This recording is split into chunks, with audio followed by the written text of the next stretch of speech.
So this was a guest that is a quadriplegic and has the first ever Neuralink chip. I don't know how many of you guys have been following the story. I really haven't followed it super closely.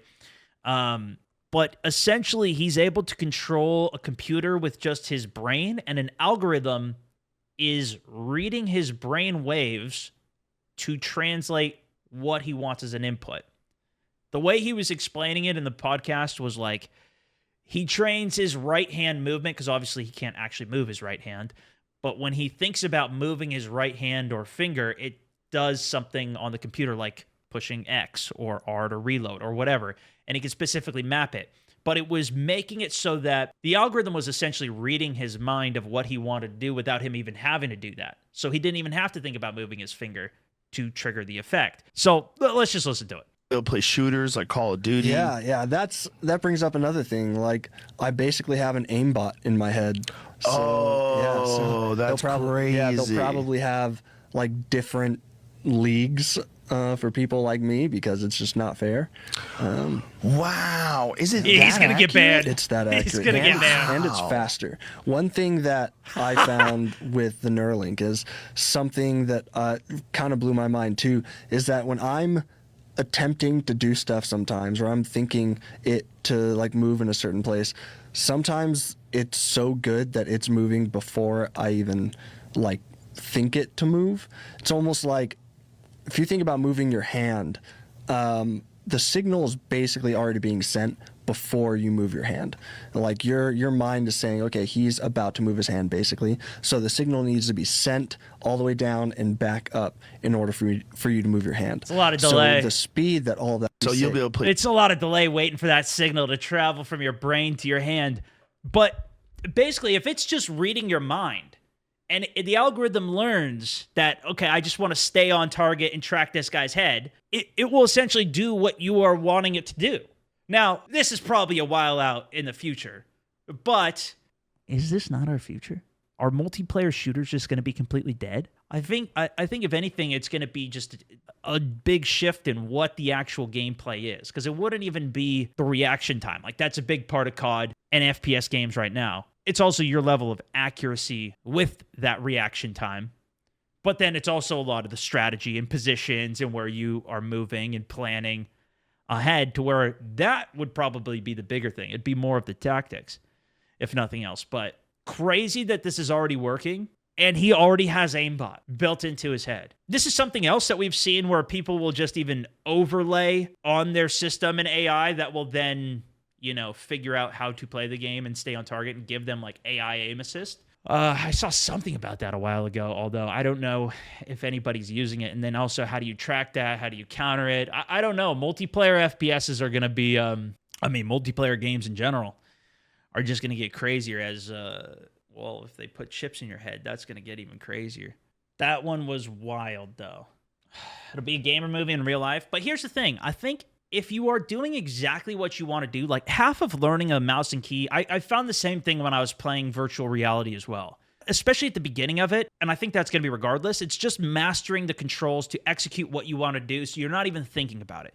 When I'm going in and running around in COD, I'm not thinking about any of the button keys that I'm actually pushing. I'm just thinking about what I want to do, and my hands it's already second nature enough that it happens.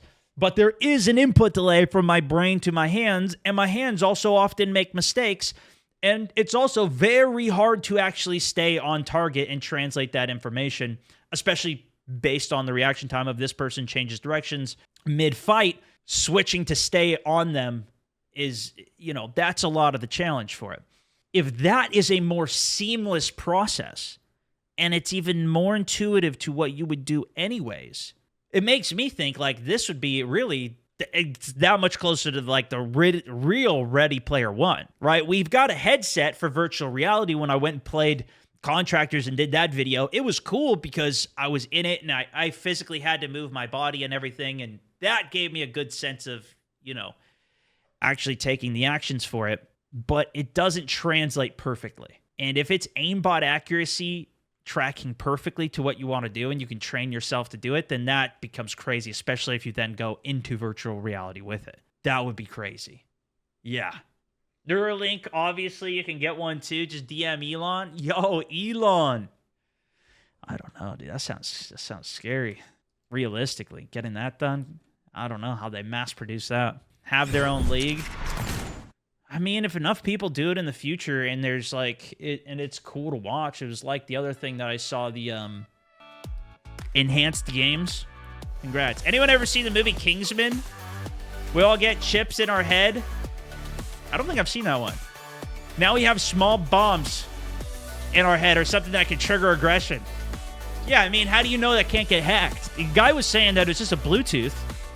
I don't know anything about hacking, but the Neuralink. But think of that. I mean, that would be, if they're going to have the enhanced games and they're going to have a bunch of people that are all, you know, doped up competing against each other. And I think he said there's like 1,000 people in the initial like wave that's applied and is already interested in it. There's got to be, you know, there's got to be at least 10,000 people at least that are willing to enhance up, chip in the head, go into a virtual world and start fighting it out. There's just a minimum. There's got to be.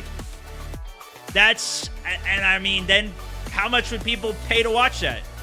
Probably a significant amount. So, you know, it's going to happen at some point. Probably not a lot of us. Probably not a lot. Not Mike. He's not doing it. He's not signing up. But you would watch. If you saw that on, we'd watch it. I'd watch it. Imagine the player cams, just everybody's just sitting still. That might be boring, actually. And maybe they wouldn't do a face cam, though. Would it just look like a bunch of AI playing, though? Because that's not fun to watch. Like, if you just do a bot match, 6v6 bot match. But they all suck. Like, if they were... I don't know. Depends how good they are. I wouldn't. I've got zero interest in it. Zero interest, he says. He's not having it, man. He's not having it. Jeez. All right. Nah, brain implants for him is boring. Snooze fest. Bunch of people with brain chips. Not interested. Sounds like a snoozer to me. I get my brain chipped every Tuesday, brother.